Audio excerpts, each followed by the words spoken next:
Hi everyone. तो अब तक आपने सुना कि सृष्टि की दादी की तबीयत खराब हो जाती है और वह मदद मांगने के लिए कुणाल भास्कर के पास आती है, लेकिन वह उनके आगे शर्त रखते थे। जिस पर सृष्टि उन्हें हैरानी से देखने लगती है और बोलती है, क्या आपको दादी की भी कोई परवाह नहीं है? जिस पर कुणाल जी ने कहा, हाँ या ना में जवाब दो, वरना खुद ही बचा लो अपनी दादी की जान। यह सुनकर सृष्टि समझ गई कि अब उसके पास कोई और ऑप्शन नहीं था। तभी नैना जी ने अपनी आवाज में रस घोलते हुए कहा, बेटा सृष्टि, तुम्हारे पास अब सिर्फ 5 ही मिनट बचे हैं। दादी को बचाना है या नहीं बेटा? हाँ कर दो, आदि बहुत अच्छा लड़का है। यह सुनकर सृष्टि ने उन्हें अपनी खा जाने वाली नजरों से घूरा, लेकिन फिर उसने अपनी आंखों को बंद कर लिया और कहा, ओके डैड, मैं रेडी हूँ, प्लीज बस दादी को बचा लीजिए। यह सुनकर वह सब खुश हो गए थे। वहीं सृष्टि की आंखों में आंसू लड़क कर नीचे जा गिरे थे। वहीं कुणाल जी ने खुशी के साथ कहा, मैं अभी हॉस्पिटल कॉल करता हूँ, और हाँ बेटा, 2 दिन बाद तुम्हारी यही शादी होगी, इसीलिए तैयार रहना। और फिर कुणाल जी ने भी जल्दी से हॉस्पिटल में कॉल कर दिया था, जिससे शादी का ऑपरेशन शुरू हो गया था। वहीं नैना जी के सामने बैठे बैठे हुए लोगों ने कहा, लीजिए, अब हम दोनों की फैमिली एक होने वाली है मिस्टर खुराना। यह सुनकर आदि के पापा विनोद खुराना ने मुस्कुराकर कहा, हाँ सही कहा।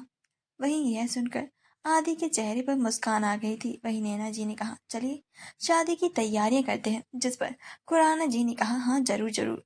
वहीं आदि की नजरें तो सृष्टि के ऊपर ही थीं, जो बिल्कुल पत्थर की मूर्ति की तरह फर्श को ही घूरे जा रही थी। वहीं कुणाल जी ने सृष्टि को प्यार से खड़े करते हुए कहा, बेटा, दादी का ऑपरेशन शुरू हो गया है और अब सब कुछ सही हो जाएगा। ऑपरेशन की बात सुनकर सृष्टि की पलकें हल्की सी झपकी और उसने कुणाल जी से दूर होते कहा, मैं दादी के पास जा रही हूँ, आपको जो करना है करिए, मैं शादी के लिए तैयार हूँ। यह सुनकर कुणाल जी खुश हो गए थे। वहीं सृष्टि जल्दी से वहां से जाने लगी थी कि आदि ने उसे रोकते कहा, सुनिए सृष्टि जी, मैं आपको हॉस्पिटल छोड़ देता हूँ। लेकिन उसकी बात पर सृष्टि बिल्कुल नहीं रुकी थी और वह वहां से गुस्से से चली गई थी। जिस पर आदि बस वैसे ही खड़ा रह गया था। जिस पर कुणाल जी ने बात को संभालते हुए कहा, वह अभी थोड़ी शॉक में है। एक बार आपकी शादी हो जाए, फिर आप उसे अपने पूरे तरीके से कंट्रोल में रखना।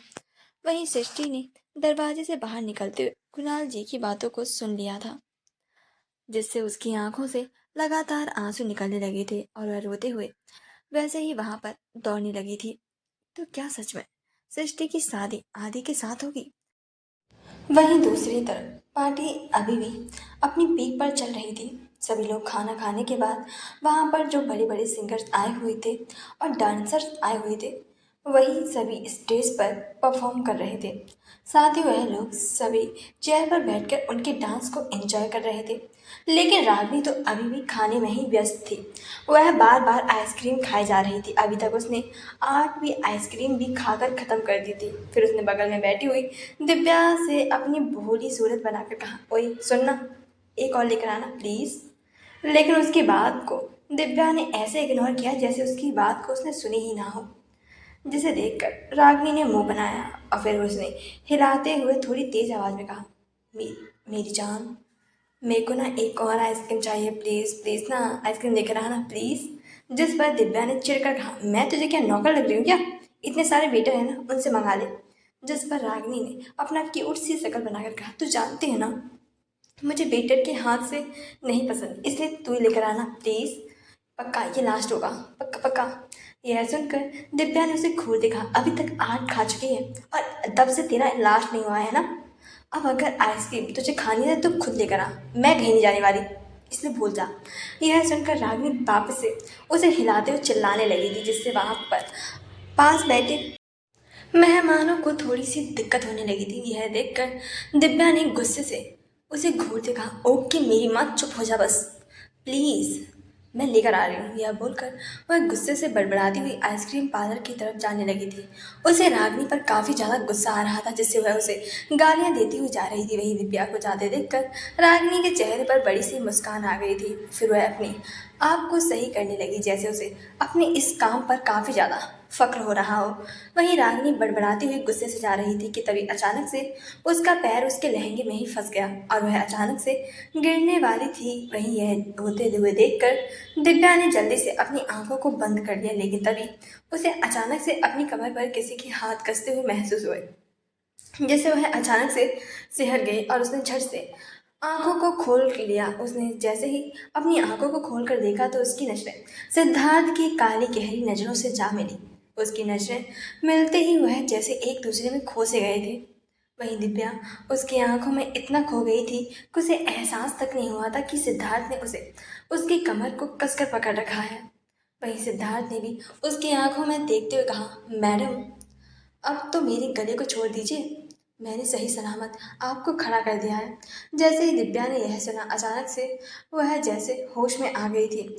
होश में आते ही वह पहले तो शॉक हो गई और फिर उसने जल्दी से सिद्धार्थ से दूर होकर खुद को सही करने लगी थी। उसे काफ़ी ज़्यादा एम्बैरसिंग मोमेंट फील हो रहा था।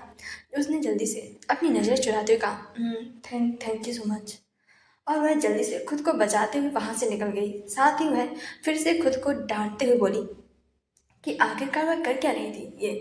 वहीं उसे ऐसे जल्दी जल्दी में भागते हुए देखकर सिद्धार्थ मन ही मन मुस्कुरा रहा था। उसने मुस्कुराते हुए कहा, पागल लड़की।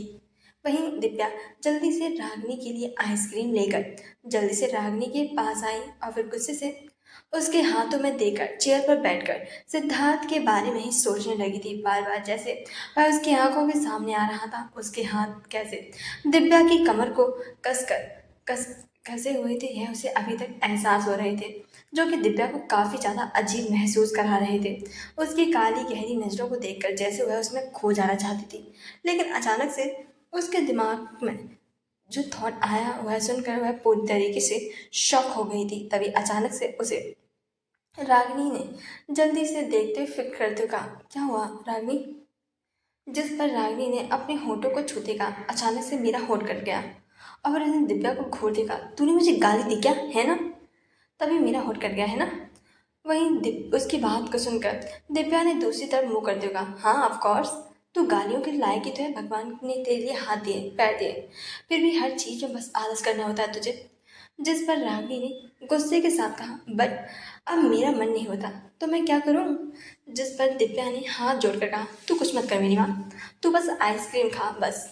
जिस पर रागिनी खुशी खुशी अपनी आइसक्रीम खा रही थी, वहीं दिव्या उसे मन ही मन गालियां भी दी जा रही थी। यह सब देखकर दिव्या ने मन ही मन कहा, ड्रामेबाज कहेगी।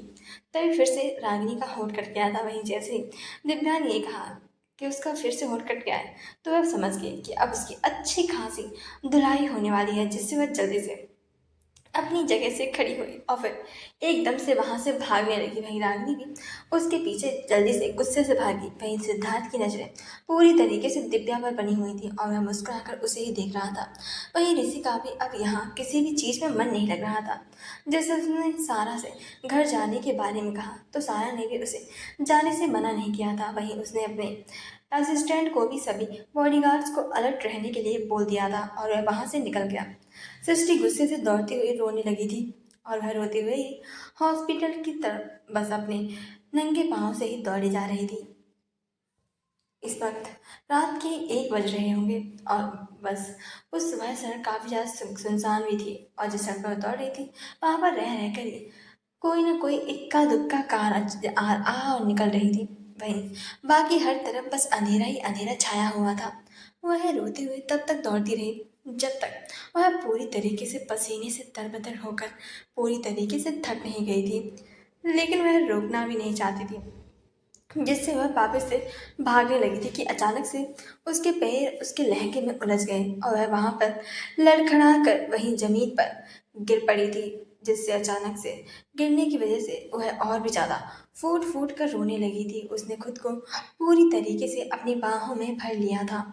उसने रोते हुए गुस्से के साथ कहा, क्यों भगवान, क्यों कर रहे हैं आप मेरे साथ ऐसा, आखिर क्यों बचपन से आपने मेरे से मेरा सब कुछ छीन लिया, मेरी माँ, मेरे डैड, मेरे सपने, मेरे बचपन, अब मेरी दादी भी मुझसे छीनने वाले थे, बस मुझसे मेरा सब कुछ छीन लिया। आखिर क्यों कर रहे हैं आप ऐसा, क्या बिगाड़ा है मैंने किसी का, कौन से पाप किए थे मैंने, मुझे बताइए ना, बताइए मुझे। क्यों मुझे हर मोड़ पर सिर्फ दर्द और सजा के अलावा और कुछ भी नहीं मिला है? बताइए ना। मैं थक चुकी हूँ, इस दुनिया से बहुत ज़्यादा थक चुकी हूँ। मन करता है मर जाऊँ और अपने नामो निशान मिटा दूँ, लेकिन दादी दादी की वजह से रुक जाती हूँ। यह कहते हुए वह जैसे और भी ज़्यादा रोने लगी थी। उसका शरीर काँप रहा था। वहीं जो कार वहाँ से गुजर रही थी वह रुक रुक कर उसे ही देख रही थी। तभी वहाँ पर कुछ आवारा लड़के कार से वहाँ पर आए और उनके पास अपनी कार को रोककर बोला, हाय मेरी जान, क्या हुआ? बॉयफ्रेंड छोड़कर भाग गया क्या बेबी? जो ऐसे बच्चों की तरह बीच सड़क पर हो रही हो। लेकिन उनकी बात पर सृष्टि ने कुछ भी नहीं कहा और खुद से ही सुबकते हुए रोती रही। यह देखकर लड़कों को तो ऐसा लगा जैसे कि उन्हें तो मौका ही मिल गया था, जिस वजह से उन्होंने सृष्टि की तरफ बढ़ते हुए और भी ज़्यादा अपनी बातों में चाशनी को लपेटते हुए कहा, हाय मेरी जान, अगर तुम्हें कोई प्रॉब्लम है तो मुझे बताओ, हम तुम्हारी हेल्प करेंगे। क्यों भाई लोग, है ना? उसने वहाँ पर खड़े हुए अपने दोस्तों की तरफ देखा, जिस पर सबने हंसते हुए कहा, हाँ हाँ क्यों नहीं क्यों नहीं, बस आप बोलिए तो। हम सभी लोग तो बेचारी लड़कियों की हेल्प करने के लिए हमेशा ही तैयार रहते हैं। लेकिन सृष्टि अभी भी बस रो ही जा रही थी। यह देखकर एक लड़का सृष्टि को अपनी ललचाई हुई आंखों से ऊपर से नीचे देखते हुए उसके सॉफ्ट से मुलायम कंधे पर हाथ रख के बोला, हे बेबी, व्हाट्स रॉन्ग? क्या हुआ है? हमें बताओ तो। Why are you crying? क्यों रो रहे हो? अगर तुम्हारा सच में बॉयफ्रेंड भाग गया है तो कोई बात नहीं, हम सभी हैं ना। हम सभी लोग हैं तुम्हारे साथ मज़े करने के लिए। चलो मिलकर मज़े करते हैं। ऐसे बेवकूफ़ों की तरह रोकर बैठ कर रोया नहीं करते मेरी जान। वही सृष्टि जो कि काफ़ी देर से खामोश थी, लेकिन उसे उनकी बातें काफ़ी सुनाई दे रही थी। लेकिन जैसे ही उसने उसके कंधे पर हाथ रखा, वैसे ही उसने अपने हाथ को अपने कंधे से झटकते हुए उसकी तरफ अपनी लाल आंखों से देखकर गुस्से के साथ कहा, अपनी लिमिट में रहो मिस्टर, वरना मैं तुम सभी की जान ले लूँगी। समझ में आया? और मैं क्या कोई तुम्हारी सो कॉल्ड बीवी लग रही हूँ जो जान बोल रहे हो?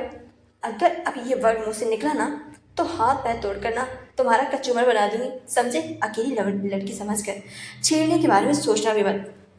अब जैसे ही उस लड़के ने यह सुना और सृष्टि के ऐसे तेवर को देखा तो एक पल के लिए तो जैसे सब लोग हैरान रह गए थे। और फिर सभी लोग एक दूसरे की तरफ देखते हुए जोर जोर से हंसने लगे कि वाह, क्या बब्बाल लड़की है यार। वहीं एक ने हंसते हुए कहा, वाह यार, वाह क्या लड़की है, बिल्कुल पटाखा। देखा भाई, लोग क्या तीखी मिर्ची है, एकदम कैंची की तरह जुबान चलती है। और ये तेवर, हाय, इन सब पर तो सब मिट जाए। मुझे तो लगा था कोई बेचारी होगी, लेकिन ये तो बेचारी के रूप में शेरनी निकली। चलो आज तो बहुत मजा आने वाला है। यह सुनकर सभी लोग और भी ज्यादा जोर जोर से हंसते हुए सृष्टि को किसी भेड़ियों की तरह ऊपर से नीचे देखने लगे थे, जैसे कि उसे काट कर कच्चा ही चबा जाएंगे। वहीं उनकी बात को सुनकर सृष्टि को काफी ज्यादा गुस्सा आ गया था और वह गुस्से से खड़ी होते हुए बोली, यू बास्टर्ड, समझते क्या हो सालो? लेकिन अचानक से वह खड़ी होते होते ही लड़खड़ाकर नीचे जमीन पर गिर गई और उसने अचानक से अपने पैर को पकड़ लिया। उसके एक पैर में अचानक से ही मोच आ गई थी, जिस वजह से उसे काफी ज्यादा दर्द हो रहा था। वह अपने पैर को उठा भी नहीं पा रही थी। वहीं यह देखकर सभी लड़के और भी ज्यादा जोर जोर से हंसने लगे थे। वहीं उस लड़के ने वापस से हंसते हुए कहा, अरे मुझे तो लगा था ये शेरनी निकलेगी, लेकिन बेचारी की तो किस्मत ही कितनी खराब है यार। हमें देखते ही उसका पैर भी पैरालाइज्ड हो गया। चलो कोई बात नहीं, हमें उसके पैर से क्या मतलब है, हमें तो उसकी ये गोरा, ये मुलायम और दूध की तरह सफ़ेद स्किन से मतलब है। कितनी मॉडर्न कोमल कली है यार, ऐसा लग रहा है कि अगर छुआ भी तो टूट कर बिखर जाएगी। लेकिन मेरा सच में पूरी तरीके से मसलने का बड़ा मन कर रहा है। यह बोलते हुए अपनी आंखों में लस्ट को लिए हुए सृष्टि की तरफ बढ़ने लगा था। वहीं यह देखकर सृष्टि ने गुस्से के साथ चिल्लाते हुए कहा, अपने कदम मेरी तरफ बढ़ाने के बारे में सोचने वाली मत, वरना अच्छा नहीं होगा। मैं तुम सबकी जान ले लूंगी। समझ में आया? वहीं के वहीं रुक जाओ, वरना अच्छा नहीं होगा। और वह वैसे जमीन से घिसटते हुए पीछे की तरफ जाने लगी थी, लेकिन वह लड़का कहाँ ही उसकी बात को सुनने वाला था। वह तो उसके ऊपर तो लस्ट का भूत सवार था, जिससे उसने आगे बढ़कर जल्दी से सृष्टि के बालों को कसकर पकड़ लिया और फिर उसके चेहरे को काफी करीब से देखने लगा। लेकिन उसने जैसे ही ये किया वैसे ही सृष्टि ने एक जोरदार थप्पड़ उसके गालों पर जड़ दिया था। ये देखकर वह लड़का अचानक से गुस्से में आ गया था और उसने गुस्से के साथ सृष्टि के दोनों गालों पर वापस से थप्पड़ जड़ते हुए गुस्से के साथ बोला, साली कमीनी हरामजादी, मैं तेरे साथ प्यार से पेश आने की कोशिश कर रहा हूँ और तू है कि मेरे असली रूप देखना चाहती है। लेकिन सृष्टि उसकी धमकी से बिल्कुल भी डरने वाली कहाँ थी। उसने भी गुस्से के साथ कहा, मैंने कहा ना मुझे छोड़ दो वरना तुम्हारे साथ बहुत बुरा होगा। लेकिन यह सुनकर उस लड़के ने गुस्से के साथ कहा, मेरे साथ जो भी बुरा होगा वह तो मैं बाद में देख लूंगा, लेकिन तेरे साथ अभी जो होने वाला है ना और जो तेरे साथ बुरा होगा वो तू कैसे देखेगी। हाँ, यह कहते हुए उसने अपने दोस्तों की तरफ देखकर कहा, देख क्या रहे हो, पकड़ो इस लड़की को। यह सुनकर उसके दोस्त जल्दी से सृष्टि को पकड़ने के लिए आगे बढ़े थे। वहीं सृष्टि ने खुद को छुड़ाने की कोशिश तो की, लेकिन उन चारों ने लड़कों ने सृष्टि के हाथ और पैर पैर दोनों को कसकर पकड़ लिया था। वहीं यह देखकर वह लड़का मुस्कुराया और वह सृष्टि की तरफ अपनी आंखों में एक चमक के साथ लिए हुआ आगे की तरफ बढ़ने लगा। वहीं यह देखकर सृष्टि ने गुस्से के साथ कहा, देखो मैं आखिरी बार बोल रही हूँ, मुझे अब बिल्कुल भी छूना मत, मैं जान ले लूंगी सच में। जिस पर उस लड़के ने बड़े प्यार से कहा, मैं तो यही चाहता हूँ मेरी जान कि तुम मेरी जान ले लो, लेकिन उससे पहले मुझे ना तुम्हारी पूरी तरीके से जान लेनी है, उसके बाद तुम आराम से मेरी जान लेना, ओके जान। यह कहते हुए अचानक से वह लड़का उसके काफी करीब आ गया था और उसने जल्दी से अपने कपड़ों को निकालना भी शुरू कर दिया था। यह देखकर सृष्टि जोर जोर से चिल्लाने लगी और चीखने लगी थी, जिस पर एक लड़के ने जल्दी से उसके मुंह पर अपने हाथों को पड़ा हुआ रुमाल भर दिया और वह रोड पर बुरी तरीके से सुनसान थी। कुछ कार्स वहां से निकली भी थी, लेकिन किसी का भी इंटरेस्ट नहीं था सृष्टि को बचाने के लिए। आखिर यही तो होता है आजकल की दुनिया में। वहीं रूमाल की वजह से सृष्टि की आवाज़ जैसे वहीं पर दब सी गई थी। अब सृष्टि की आंखों में डर साफ साफ दिखाई दे रहा था। वह सोच भी नहीं पा रही थी कि आगे उसके साथ क्या करेंगे ये लड़के। वह तो अब ना किसी को चिल्ला सकती थी और ना ही मदद के लिए बुला सकती थी। वह जैसे लाचार महसूस कर रही थी, उसकी आंखों से जैसे लगातार आंसू निकलने लगे थे। अब तो उसे भगवान से और भी ज़्यादा नफरत होने लगी थी। उसने भगवान से उम्मीद तक छोड़ दी थी। वहीं वह लड़का जैसे अपने ऊपर की शर्ट निकालने के बाद अपनी पैंट के बेल्ट को खोलने लगा था। यह देखकर वापस से सृष्टि अपने आप में झटपटाने सी लगी थी और खुद को छुड़ाने की कोशिश करने लगी, जिस पर पकड़े हुए लड़के ने सृष्टि के गालों पर एक जोरदार थप्पड़ वापस से मार दिया, जिस वजह से सृष्टि के होठों के किनारे से जैसे खून निकलने लगा था और दोनों गाल तो सूज गए थे। लेकिन उन लोगों के पास दया और रहम नाम की मानो कोई चीज ही नहीं थी। वह लड़का तो सृष्टि के लहंगे की चुन्नी को निकाल कर फेंक दिया था और सृष्टि को होठों पर किस करने की पूरी कोशिश करने लगा था कि तभी वहां पर जो पूरी तरीके से अंधेरा और सुनसान था, वहां पर हर तरफ अचानक से रोशनी हो गई थी और वह लड़का अचानक से हड़बड़ा गया। वहीं सभी लोग ये अचानक से उस रोशनी की तरफ देखने लगे थे कि आखिरकार ये सब क्या हुआ और किसने किया है। वहीं उस लड़के ने गुस्से के साथ कहा, जाकर चेक करो साला कौन है। यह सुनकर वह लड़के उस कार की तरफ बढ़ने लगे थे। तो कौन आया है अब वहां पर, क्या वह सृष्टि को बचा पाएगा। उस लड़के ने सृष्टि के साथ जबरदस्ती करने ही वाले थे कि तभी एक कार वहां पर आकर रुकी और वह कार का ड्राइवर ने अपनी पूरी लाइट्स उन सभी के ऊपर कर दी थी। साथ ही वह बार बार हॉर्न्स भी बजाने लगा था, जिसे देखकर उस लड़के ने अपने दोस्तों को वहां से जाने के लिए कहा, जिस पर अपने दोस्तों के ने उसके कार के पास जाकर कहा, क्या है बे, तुझे किस बात की चुल मची हुई है, चुपचाप से यहाँ से निकल जा, समझा। उस लड़के की बात सुनकर उस कार की लाइट्स जो ऑन थी वह जो लगातार हॉर्न बजाया जा रहा था अचानक से ऑफ हो गई। ये देखकर वह लड़के भी खुश हो गए थे और वापस से मुस्कुराए। वहीं एक लड़के ने मुस्कुराकर कहा, लगता है बेचारा एक धमकी से ही डर गया। जिस पर दूसरे ने भी हंसते हुए कार के ड्राइवर से पूछा, अरे कहीं डर की वजह से पैंट तो गीली नहीं हो गई ना, है ना। जैसे ही उसके दोस्तों ने सुना, वह जोर जोर से हंसने लगे थे। वहीं एक सेकंड बाद कार का दरवाजा खुला। उसमें से कोई बिल्कुल शांत और एक्सप्रेशनलेस चेहरे के साथ कार से बाहर निकला। वह कोई और नहीं बल्कि ऋषि ही था और उन सभी की तरफ बारी बारी से देखने लगा था। वहीं जब सभी ने ऋषि को कार से बाहर निकलते हुए देखा तो सभी की हंसी रुक गई, और जब उसने सभी को घूरते हुए देखा तो दूसरे लड़के ने गुस्से के साथ कहा, क्या है बे, ऐसे क्या घूर रहा है? हाँ, अपनी आंखें नीची कर, समझा, और चुपचाप से यहाँ से निकल जा, क्योंकि मैं तुझे एक मौका दे रहा हूँ, लेकिन ज़्यादा चालाकी करने की कोशिश की ना तो ऐसी मौत मारेगा कि भगवान भी तुझे पहचान नहीं पाएंगे, समझा। लेकिन ऋषि को तो देखकर ऐसा लग रहा था कि जैसे उसने उसकी बातों को सुना ही ना हो। वह बिल्कुल नॉर्मल एक्सप्रेशन के साथ उस तरफ घूर कर देखने लगा था जिस तरफ एक लड़के ने सृष्टि को पकड़ रखा था। ऋषि की एक्सप्रेशन बिल्कुल नॉर्मल थे, लेकिन जैसे ही उसने वहां पर सृष्टि को देखा तो उसकी आंखें अचानक से छोटी सी हो गई थी। साथ ही वह थोड़ा सा हैरान भी हुआ था। वहीं सृष्टि का रोने की वजह से उसके बाल उसके चेहरे से चिपक गए थे, और उसके दोनों गाल थप्पड़ पड़ने की वजह से पूरी तरीके से सुर्ख लाल हो गए थे।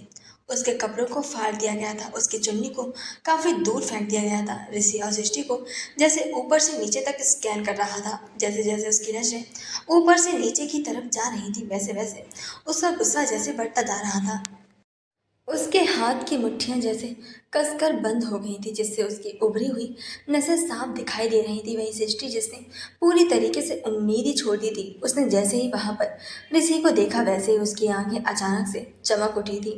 उसकी आंखों से अचानक से आंसू की धारा बहने लगी थी। उसे इस तरीके से रोते हुए देखकर ऋषि को अपने ही दिल में एक अजीब सा दर्द महसूस हुआ, और वह दर्द जैसे काफी ज्यादा गुस्से में बदल चुका था, जिसकी वजह से उसका चेहरा पूरी तरीके से काला पड़ गया था। वहीं जब वहां पर खड़े हुए लड़के ने उसे इस तरीके से सृष्टि को घूरते हुए देखा तो उनका गुस्सा जैसे सातवें आसमान पर पहुंच गया था। साथ ही वह लड़का उनकी बातों को जवाब नहीं दे रहा था, जिस वजह से सर लैस खड़े हुए लड़के ने गुस्से के साथ उसकी तरफ बढ़ते हुए कहा, हे लड़के, अपनी आंख को ज्यादा होशियार समझ रहा है क्या?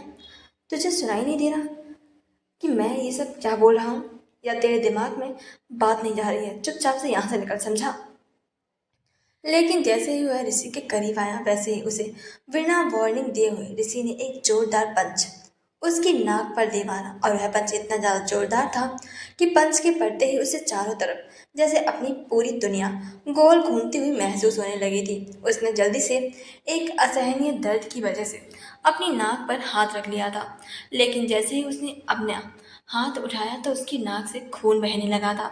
यह देखते ही उस लड़के का पारा जैसे और भी ज्यादा हाई हो गया था, लेकिन वह गुस्से से कुछ बोलता कि तभी उसके मुंह पर दूसरा भी पंच आकर लगा, और वह सीधे जमीन पर जा गिरा। यह देखकर उसने गुस्से से चिल्लाते हुए उन सभी लड़कों से कहा, क्या देख रहे हो तुम लोग? हाँ, ये यहाँ से जाना नहीं चाहिए, पकड़ो साले को। जैसे उन चार लड़कों ने उसकी कही हुई बात सुनी वैसे ही उनमें से दो लोग जल्दी से ऋषि की तरफ बढ़े, जिस पर ऋषि उन लड़कों को बिना किसी भाव को देखने लगा था। उसकी आंखें पूरी तरीके से शांत, लेकिन ऐसा लग रहा था जैसे किसी सुनामी के आने से पहले की शांति हो।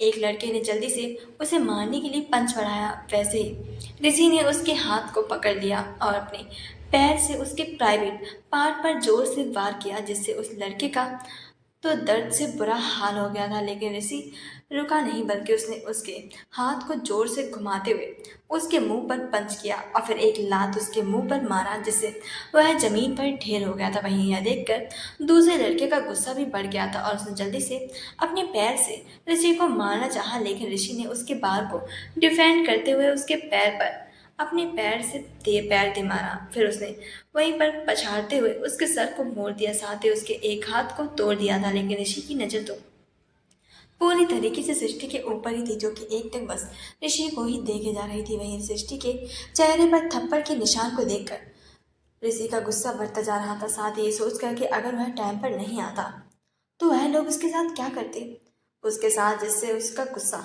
बढ़ता ही जा रहा था। वह उन सभी को मारने के चक्कर में ये तक भूल गया था कि उसने अपने हाथ में चोट लगी हुई थी, जिससे वह खून वापस से बहने लगा था। वहीं उन दोनों के जमीन पर गिरने से वह दोनों लड़के ने एक साथ अटैक किया, जिसे यह देखकर ऋषि ने एक झटके के साथ अपने बेल्ट को बाहर निकाल लिया, और जैसे ही दोनों ने उसे अटैक किया वैसे ही उसने दोनों के हाथों को उस बेल्ट से पकड़ लिया और फिर दोनों ने के मुंह पर पंच मारने लगा। फिर गुस्से से उसने बेल्ट को खोल दिया जब तक उनकी नाक से खून नहीं निकलने लगा था। लेकिन वह लड़के फिर से मारने के लिए आए तो ऋषि ने उसी बेल्ट से उन पर मारना शुरू कर दिया था। वह गुस्से से पागलों की तरह अब मारने लगा था। उसने अपने मुंह से अभी तक एक तक शब्द भी नहीं निकाला था, लेकिन उसके गुस्से को देखकर सभी लोग अब डरने लगे थे। 5 मिनट में ही वह सभी लड़के दर्द की वजह से फर्श पर पड़े हुए थे। साथ ही सभी के चेहरे से खून टपक रहा था। वहीं जब लड़की ने सृष्टि को पकड़ रखा था, उसने जल्दी से सृष्टि को छोड़ दिया और फिर गुस्से से यहाँ से वहाँ देखते हुए उसने जल्दी से वहां पर पड़ी हुई एक लकड़ी को उठाया और वह गुस्से से ऋषि की तरफ बढ़ा और पीछे से जाकर उसके सर पर काफी तेजी से वार किया। उसके अचानक से सिर से मारने की वजह से ऋषि ने अचानक से अपना सिर पकड़ लिया था और उसे काफी तेज दर्द हुआ। वह जल्दी से पीछे की तरफ मुड़ा तो वह लड़का वापस से उस लड़की को उस पर मारने वाला था, लेकिन ऋषि ने जल्दी से अपने एक हाथ से उस लड़की को बीच में ही पकड़ लिया और फिर गुस्से के साथ अपने दूसरे हाथ से उस लड़के के हाथ पर वार किया, जिस वजह से उस के हाथ से वह लकड़ी का टुकड़ा छूटकर नीचे जमीन पर गिर गया था और जमीन पर लकड़ी के गिरते ही ऋषि ने एक जोरदार पंच उस लड़के के मुंह पर दे मारा। फिर गुस्से से उसके हाथ को घुमाकर उसके पेट पर लगाकर उसके पैर पर जोर से मारा, जिससे वह घुटनों के बल जा गिरा, जिससे ऋषि ने जोर से अपने सर पर अपने हाथ से वार किया, जिस वजह से वह लड़का जाकर लड़खड़ाते हुए जमीन पर जा गिरा और बेहोश हो गया। तभी अचानक से उसे अपने कानों में सृष्टि की चीख सुनाई दी, ऋषि ऋषि ऋषि जिससे ऋषि ने पीछे पलट कर देखा तो वह शर्टलेस लड़का उसके ऊपर चाकू से वार करने वाला था। लेकिन वह चाकू ऋषि को लगता कि ऋषि ने जल्दी से उस हाथ से उसे पकड़ लिया और उसके हाथ से अचानक खून की धारा बहने लगी और वह खून धरती पर गिरने लगा था। लेकिन ऋषि को अपनी कोई परवाह नहीं थी, बल्कि उसने उसके हाथ पर से एक किक किया, जिससे वह चाकू उसके हाथ से छूट गया। वहीं यह देखकर ऋषि ने उस लड़के को ऊपर अपनी लात घूंसों की बारिश करना शुरू कर दिया था। उसकी आंखों में मानो खून उतर आया था। उसने गुस्से से चिल्लाते हुए कहा, how dare to touch her, तुम्हारी हिम्मत कैसे उसे हाथ लगाने की? Who gave you this right? लेकिन जैसे जैसे वह उस सीन को याद कर रहा था कि कैसे वह लड़का सृष्टि को किस करने की कोशिश कर रहा था और उसके शरीर पर हाथ फेर रहा था, तो उसे गुस्सा और जलन से वह जैसे पागल हो गया था, जिससे वह लगातार उस लड़के के प्राइवेट पार्ट पर बार बार अपनी लात से मारने लगा था। उसके बार बार मारने की वजह से वह लड़का भी अचानक से बेहोश हो चुका था। वहीं ऐसा देखकर और उसकी बात को सुनकर पहले तो सृष्टि बुरी तरीके से डर गई थी, लेकिन फिर उसे लगा कि ऋषि उस लड़के को मार ही डालेगा। तो सृष्टि ने जल्दी से चिल्लाते हुए कहा, सृष्टि ऋषि छोड़ दो उसे, मैंने कहा छोड़ दो उसे, वो मर जाएगा। लेकिन ऋषि सृष्टि की कोई भी बात जैसे सुनने ही नहीं वाला था, जिसकी वजह से वह खुद को उठाने की कोशिश करने लगी। आखिरकार वह उसे मरते हुए तो नहीं देख सकती ना। उसका पैर बहुत तेज दर्द कर रहा था, लेकिन वह फिर भी लड़खड़ाती हुई खड़ी हुई और अपने पैर को घिसटते हुए ऋषि की तरफ ले जाने लगी थी। साथ ही वह उसे छोड़ने की भी बोल रही थी, लेकिन ऋषि तो जैसे होश में ही नहीं था, जिससे सृष्टि काफी दर्द को सहने के बाद उसके पास पहुंच गई और उसने ऋषि जल्दी से उसके हाथ को पकड़ते कहा, ऋषि छोड़ दो उसे। लेकिन उसने फिर भी उसकी नहीं सुनी। यह देखकर उसने जल्दी से उसे पकड़ा, लेकिन उसके पकड़ने की वजह से ऋषि ने उसके हाथ को भी गुस्से से झटक दिया, जिससे सृष्टि वापस से जमीन पर गिरने वाली थी, जिससे उसके मुंह से एक दर्द भरी आह निकली, जब से उसने आंखें अपनी आप ही बंद कर ली। लेकिन वह गिरती तभी उसे एहसास हुआ कि किसी ने उसकी कमर को अपनी मजबूत बाहों में भर लिया है, जिससे उसने जब अपनी आंखों को खोला तो वह ऋषि ही था, जो पूरी तरीके से पसीने से लथपथ हो गया था। उसके बाद पसीने से उसके माथे पर चिपक रहे थे। उसकी आंखें इस वक्त काफ़ी ज़्यादा गहरी थी, लेकिन काफ़ी अट्रैक्टिव भी लग रही थी। साथ ही सृष्टि को एक आवाज़ और बिल्कुल साफ सुनाई दे रही थी। वह थी ऋषि की धड़कनें, जो कि इस वक्त काफ़ी ज़्यादा तेज चल रही थी। उसका हाथ ऋषि के दिल पर ही था, जो कि काफ़ी तेज धड़क रहा था। यह सब इतना ज़्यादा रोमांटिक लग रहा था कि सृष्टि तो जैसे उसकी आंखों में देखकर उसमें ही खो सी गई थी। वहीं ऋषि भी एकटक उसकी आंखों में ही झांक रहा था। वह काफी ज्यादा गुस्से में था, लेकिन सृष्टि को देखते ही उसका गुस्सा जैसे गायब होने लगा था। उसने उसकी फिक्र करते हुए अपनी शांत और अट्रैक्टिव वॉइस में कहा, क्या हुआ, तुम ठीक हो ना? उसकी आवाज़ को सुनकर सृष्टि ने अपना सिर हाँ में हिलाया, लेकिन वह जैसे ऋषि के ऊपर से अपनी नजरें हटा ही नहीं पा रही थी। उसे सच में अब लग रहा था ये लड़का उन सब लड़कों से काफ़ी ज़्यादा हैंडसम था जो कि उसने आज तक अपनी लाइफ में लड़कों को देखा था। वहीं ऋषि ने सृष्टि को काफी सावधानी से खड़ा किया और फिर उसके गालों को निशान देकर ऋषि को और भी ज्यादा गुस्सा आने लगा था, जैसे फिर से वह उन सभी को मार डाले। लेकिन उसने काफी धीरे से सृष्टि के गालों को छुआ, जिससे उसे काफी दर्द ना हो, और पूछा, ज्यादा दर्द हो रहा है क्या?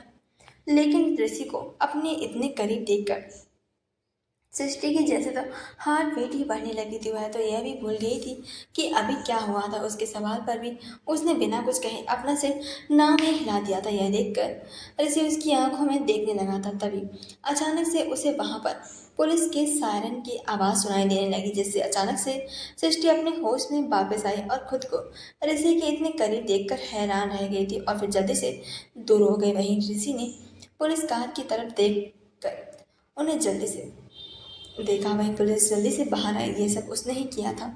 उसने कार में बैठी हुई पुलिस को कॉल कर दिया था, जिस वजह से वहां पर पुलिस इतनी जल्दी आ गई थी। तो क्या होगा आगे? वहां पर पुलिस को आते देखकर ऋषि ने जल्दी से उन सभी को पकड़ने के लिए बोल दिया था। साथ ही सारी चीज़ों के बारे में बता भी दिया था। सारी जांच पड़ताल करने के बाद और सृष्टि के बयान लेने के बाद पुलिस उन सभी को पकड़कर वहां से ले जाने लगी थी। वहीं जाते जाते उस शर्टलेस लड़के ने ऋषि की तरफ देखते हुए वार्निंग देते हुए कहा, तूने अच्छा नहीं किया है। तू जानता नहीं कि मैं कौन हूँ? जिस पर ऋषि के चेहरे पर कोई भाव नहीं थे। उसका चेहरा अभी भी बर्फ की तरह ठंडा था, जिसमें ना तो कोई एक्सप्रेशन थे और ना ही कोई भाव था। उसने बिना किसी एक्सप्रेशन के साथ कहा, तुम अमेरिका के प्राइम मिनिस्टर के बेटे तो नहीं हो ना? लेकिन अगर अगर होता भी ना, तब भी मुझे कोई फर्क नहीं पड़ता। मैं तब भी तुझे इसी तरीके से मारता। और मैं भी देखना चाहता हूँ कि आखिरकार तू है कौन? हाँ, तू किसका गंदा खून है और वह तुझे जेल से बाहर कैसे निकालता है? हिम्मत हो तो देख लेना कि कौन तुझे जेल से बाहर निकालता है। यह कहते हुए जिस पर उस लड़के ने बौखलाते हुए कहा, तुझे तो मैं छोड़ूंगा नहीं साली, तू बस रुक जाए। जिस पर ऋषि ने पुलिस की तरफ देखते हुए उन्हें ले जाने का इशारा करते हुए पुलिस वाले उस लड़के और उसके दोस्तों को लेकर वहां से चले गए थे। वहीं उन सभी के जाने के बाद सृष्टि ने ऋषि ने सृष्टि से पूछा, लेकिन उसके जवाब न देने पर वह बेचैन हो गया था। वहीं सृष्टि ने उसने सवाल का जवाब न देते हुए जल्दी से कहा, क्या मुझे तुम हॉस्पिटल छोड़ दोगे प्लीज़? जिस पर ऋषि ने कहा, हॉस्पिटल? लेकिन जब उसने सृष्टि को इतना बेचैन और परेशान देखा तो उसने जल्दी से कहा, और फिर उसने अपनी कार का दरवाज़ा सृष्टि के लिए खोल दिया। जिस पर सृष्टि बैठ गई और ऋषि ने कार का दरवाज़ा लगाया और खुद जाकर ड्राइविंग सीट पर बैठ गया। और फिर उसने सृष्टि की तरफ देखते हुए कहा, अपनी सीट बेल्ट लगा लो। जिस पर वह सोच में खोई हुई थी। सृष्टि ने सीट बेल्ट को लगा लिया और आधे घंटे बाद वह दोनों ही अस्पताल के अंदर थे। सृष्टि ने उसे जाने को कहा था, लेकिन ऋषि ने जैसे उसकी बात ही नहीं सुनी थी और बस उसके साथ पीछे पीछे ही जाने लगा था। यह देखकर सृष्टि के माथे के बीचों बीच परेशानी के भाव आ गए थे। आखिर ये लड़का इतना जिद्दी क्यों था? फिर वह जल्दी से अपनी दादी के ऑपरेशन रूम के बाहर पहुंच गई थी, लेकिन अभी ऑपरेशन चल रहा था, जिस वजह से उसने एक गहरी सांस ली थी। और फिर सृष्टि ने ऑपरेशन रूम से बाहर आते हुए एक नर्स से पूछा, क्या हुआ सिस्टर, मेरी दादी सही तो है ना? जिस पर नर्स ने कहा, अभी उनका ऑपरेशन चल रहा है, इसलिए कुछ कहा नहीं जा सकता। यह बोल वो वहाँ से चली गई थी। वह यह सुनकर वह और भी ज़्यादा बेचैन हो गई थी और वह बेचैनी से रेड बल्ब को जलते हुए देखने लगी थी और यहाँ से वहाँ होने लगी थी। वहीं ऋषि ने नर्स की बात सुन ली थी, जिससे वह सृष्टि के पास आया और उसने अपने हाथों में दो पानी की बोतल को पकड़ रखा था। उसने एक बोतल को सृष्टि की तरफ बढ़ाते हुए कहा, तुम्हारे इधर उधर भागने से ऑपरेशन जल्दी से तो नहीं हो जाएगा ना, और ना ही तुम्हारी दादी जल्दी से ठीक हो जाएंगी, इसीलिए शांति से बैठ जाओ। उनकी कही हुई बात को सुनकर सृष्टि उसकी तरफ देखने लगी। ये लड़का कुछ ज़्यादा ही नहीं बोलना आता था क्या? वह शांत कैसे हो सकती थी? उसकी दादी वहाँ पर जिंदगी और मौत से लड़ रही थी और ये ऐसे बोल रहा था, जिससे उसने गुस्से से कहा, नो थैंक्स।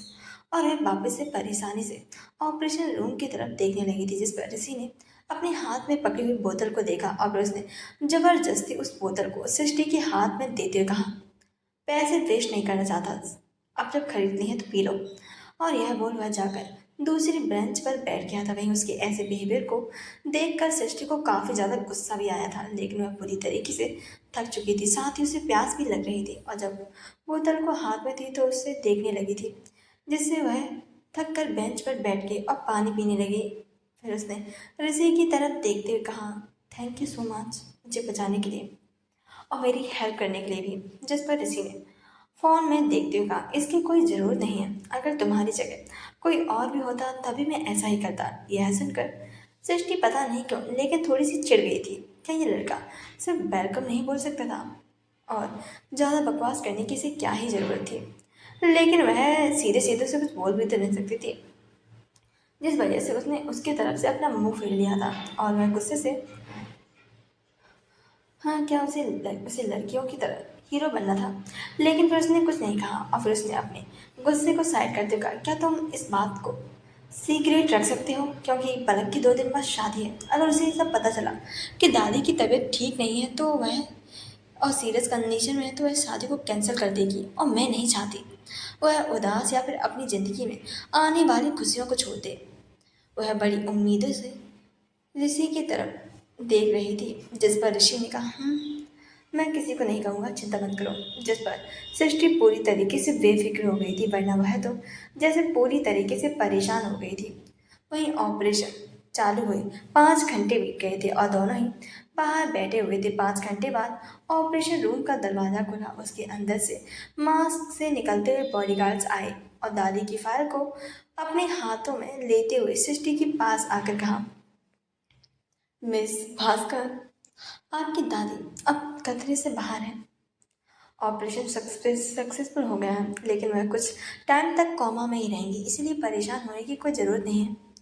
यह सुनकर सृष्टि की आंखें थोड़ी खुशी और थोड़ी उदासी से आंसुओं से भर गई थी। उसने रोते हुए गले के साथ कहा, thank you so much doctor, लेकिन क्या मेरी दादी होश में आ जाएगी ना? क्या मैं उन्हें देख सकती हूँ?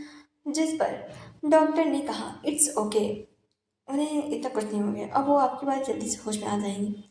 वह काफ़ी ज़्यादा एज्ड है, जिस वजह से अभी उनका शरीर सर्वाइव नहीं करना पा रहा, लेकिन थोड़ा सा मुश्किल भी है।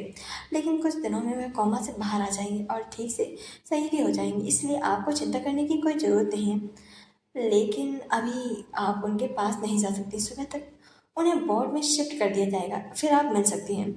और वह फिर कुछ जानकारियों को देकर वहाँ से चले गए थे। वहीं सब कुछ सुनने के बाद सृष्टि ने एक चैन की गहरी सांस ली थी, साथ ही खुशी खुशी हुई कि दादी अब बिल्कुल ठीक थी और कुछ दिन कोमा में रहेंगी तो उन्हें कुछ पता भी नहीं चलेगा, वरना अगर उन्हें पता चलता तो पता नहीं क्या होता। लेकिन उसे बहुत बुरा भी लग रहा था कि वह अब इतनी अकेली हो गई है। यही सोचकर उसकी आंखों में आंसू आ गए थे, जिस पर ऋषि ने कहा, वह ठीक हो जाएंगी। लेकिन सृष्टि ने उसकी तरफ नहीं देखा। उसके आंसुओं से ऋषि बेचैन हो गया था। उसका मन हुआ जाकर उसे अपनी बाहों में उसे गले से लगा दे, लेकिन उसे करना ही नहीं आता था, जिससे वह वैसा ही बैठा रहा और खड़ा रहा। तभी उसके फ़ोन की रिंगटोन बजने लगी। उसने जल्दी से फ़ोन को साइलेंट किया और फिर उसने सृष्टि की ओर देखा, जो अभी भी रो रही थी। जिस पर उसने कॉल रिसीव करने के लिए बालकनी की तरफ बढ़ गया। वहाँ पर जाकर उसने कॉल को उठा लिया तो उसके कॉल को उठाते ही रिसीवर से उसके कान को चीर देने वाली आवाज़ आई, भाई कहाँ हैं आप? आपने तो कहा था आप घर जा रहे हैं, फिर दिखाई क्यों नहीं दे रहे आप ठीक है ना? किसी ने आपके साथ कुछ किया है क्या? मुझे बताओ, आप हैं कहाँ पर? आपने बताया क्यों नहीं कि आप कहाँ हैं और ऐसे चले गए थे, कुछ भी नहीं बताया? या फिर आपको किसी ने किडनैप तो नहीं कर लिया ना कहीं बीच रास्ते में? भाई आप हैं कहाँ पर? आप कुछ बोल क्यों नहीं रहे? बोलिए ना भाई, आप हैं या फिर नहीं? कौन है बताओ मुझे, जवाब दो। लास्ट लाइन वह गुस्से से बोल रही थी। वहीं उसकी बात को सुनकर ऋषि ने अपना सिर ना में हिलाते हुए धीरे से कहा, मेरी प्यारी प्रिंसेस, पहले मुझे कुछ बोलने के लिए मौका भी तो दो, तब से कुछ ना कुछ बोले जा रही है। जिस पर रागिनी ने मुंह बना दिया, कहा, भाई आप भी ना, आपने तो मुझे डरा ही दिया था। आप बताइए ना कहाँ हैं आप? घर पर तो नहीं दिख रहे आप। जिस पर ऋषि ने कहा, हॉस्पिटल। हॉस्पिटल का नाम सुनते ही रागिनी ने जोर से कहा, क्या कहा? हॉस्पिटल? उसके मुंह से हॉस्पिटल को नाम अचानक से सुनकर सभी लोग अचानक से अलर्ट हो गए और सभी ने उसके पास आकर जमा हो गए। साथ ही उसने रागिनी के फ़ोन को स्पीकर पर करने के लिए कहा, जिस पर रागिनी ने जल्दी से फ़ोन को स्पीकर पर कर दिया था। और फिर गुस्से के साथ कहा, भाई आप हॉस्पिटल में क्या कर रहे हैं? आप सही है ना? कुछ हुआ है क्या? जिस पर सारा ने जल्दी से उसके हाथों से फ़ोन को छीनते कहा, ऋषि बेटा क्या हुआ है? तुम हॉस्पिटल में क्या कर रहे हो? तुम सही हो ना? कुछ हुआ है क्या? बताओ मुझे, तुम सही हो ना? जिस पर ऋषि ने जल्दी से कहा, माँ आप शांत हो जाइए, मैं बिल्कुल ठीक हूँ। बस मेरे दोस्त की दादी की थोड़ी तबीयत खराब हो गई है, उसे मेरी ज़रूरत थी, इसीलिए मैं यहाँ आ गया। इसीलिए आपको फिक्र करने की कोई ज़रूरत नहीं है, मैं बिल्कुल ठीक हूँ। जिस पर अभी सभी ने एक चैन की सांस दी थी। और फिर उन्होंने ऋषि ने कहा, मैं आज रात यहीं रुकूंगा, आप परेशान मत होना, मैं सुबह तक घर पर आ जाऊंगा। उसकी कही हुई बात को सुनकर सभी ने चैन की सांस ली थी। और फिर अभिमन्यु ने फ़ोन को लेते कहा, अगर तुम्हें किसी भी चीज़ की ज़रूरत हो तो मुझे पहले बताना, समझ गए? जिस पर ऋषि ने कहा, यस डैड, आप लोग परेशान मत होइए, और सब सही है। अभी मैं फ़ोन रखता हूँ, और आप सभी लोग भी वहाँ से आकर थके होंगे, इसीलिए आराम कर लीजिए। गुड नाइट डैड, और आप सभी को भी। जिस पर सभी ने भी गुड नाइट कहा और कॉल काट कर थोड़ी देर बातें करने के बाद सभी लोग अपने अपने रूम में चले गए थे। वहीं कॉल कट होने के बाद ऋषि ने किसी और को भी कॉल किया और कुछ इंस्ट्रक्शन देने के बाद सभी लोग सृष्टि के पास जाने लगा था। वहीं जब वह वहां पर गया तभी सृष्टि का भी फोन बजने लगा था। जब सृष्टि ने फोन को देखा तो पलक का नाम सोते हुए देखकर उसने जल्दी से अपने आंसू को साफ किया और फिर खुद को थोड़ा नॉर्मल करने के बाद उसने कॉल को उठाया तो उधर से पलक की गुस्से से भरी आवाज आई। वह गुस्से से बरस रही थी कि आखिरकार वह अचानक से गायब कैसे हो गई थी। आज उसका इतना इम्पोर्टेंट दिन था और वह उसके साथ नहीं थी, जिस वजह से वह काफ़ी ज़्यादा गुस्से में थी। वह सृष्टि पर काफ़ी ज़्यादा गुस्से से बरस रही थी, जिस पर सृष्टि ने कहा, वो कुणाल भास्कर ने मुझे धमकी दी थी, इस वजह से मुझे यहाँ पे आना पड़ा।